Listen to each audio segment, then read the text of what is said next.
Assalamualaikum students, I am Nimsha Sir, your on-screen chemistry instructor from tutoria.pk। Students जो chapter आज हम discuss करने जा रहे हैं डिटेल के अंदर, उसका नाम है solids. So let's get started. सबसे पहले डिफाइन करते हैं सॉलिड्स को। स्टूडेंट्स, सॉलिड वो स्टेट ऑफ मैटर है जो definite volume, definite shape possess करता है। डेफिनेट वॉल्यूम पोजेस करने की वजह से इसकी डेंसिटी काफ़ी ज़्यादा होती है। सॉलिड्स डेफिनेट स्ट्रक्चर और शेप की फॉर्म में भी प्रेजेंट हो सकता है और ये सुपर कूल्ड फॉर्म में भी एग्जिस्ट कर सकता है in the form of plastics और एमॉर्फस सब्सटेंसेस, जिनको हम वन बाय वन डिस्कस करेंगे, डिफरेंस भी इनका स्टडी करेंगे। स्टूडेंट, सबसे पहले हम kinetic molecular interpretation of solids को डिस्कस करते हैं, जैसे हमने गैसेस के लिए की और लाइकवाइज लिक्विड्स के लिए की। काइनेटिक मॉलिक्यूलर इंटरप्रिटेशन ये कहती है कि solids possess kinetically maximum attractive forces, जिसकी वजह से ये सॉलिड की फॉर्म में प्रेजेंट होते हैं।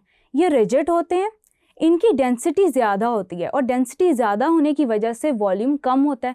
क्यों? क्योंकि density is inversely related to volume. Molecules आपस में कोलाइड नहीं करते बल्कि वाइब्रेट करते हैं, और जब वाइब्रेट करते हैं तो एनर्जी जो एब्जॉर्ब करते हैं in the form of heat, तो वाइब्रेशनल काइनेटिक एनर्जी पोजेस करते हैं।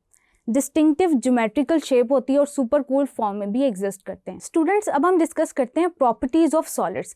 प्रॉपर्टीज़ ऑफ सॉलिड्स में हम हल्का सा डिस्कस करेंगे डिफ्यूजन को, कंप्रेसिबिलिटी को, इफेक्ट ऑफ टेम्परेचर और प्रेशर को डिस्कस करेंगे, वाइब्रेशन कैसे होती है, इंटरमॉलिक्यूलर फोर्सेस की इंटेंसिटी क्या है और काइनेटिक एनर्जी ये कौन सी पोजेस करते हैं। प्रॉपर्टीज़ में सबसे पहले हम डिस्कस करें कंप्रेशन को। स्टूडेंट्स, कंप्रेशन है effect of pressure on them, effect of pressure on solid molecules, तो ये नेग्लिजिबल होता है और इसको हम कंप्रेसिबिलिटी की फॉर्म में डिफाइन करते हैं, जिसको हम ऐसे डिफाइन कर सकते हैं, the decrease in volume per unit volume when the pressure is increased by 1 atmosphere is called as compressibility, और ये इफेक्ट बिल्कुल नेग्लिजिबल होता है। नेक्स्ट स्टूडेंट्स, हम डिस्कस करते हैं एक्सपेंशन को। एक्सपेंशन इफेक्ट ऑफ टेम्परेचर होता है ऑन सॉलिड्स। अब इफेक्ट ऑफ टेम्परेचर कैसे सिग्निफिकेंट होता है उसको हम डिस्कस करने से पहले कोफिशिएंट ऑफ एक्सपेंशन को डिफाइन करते हैं।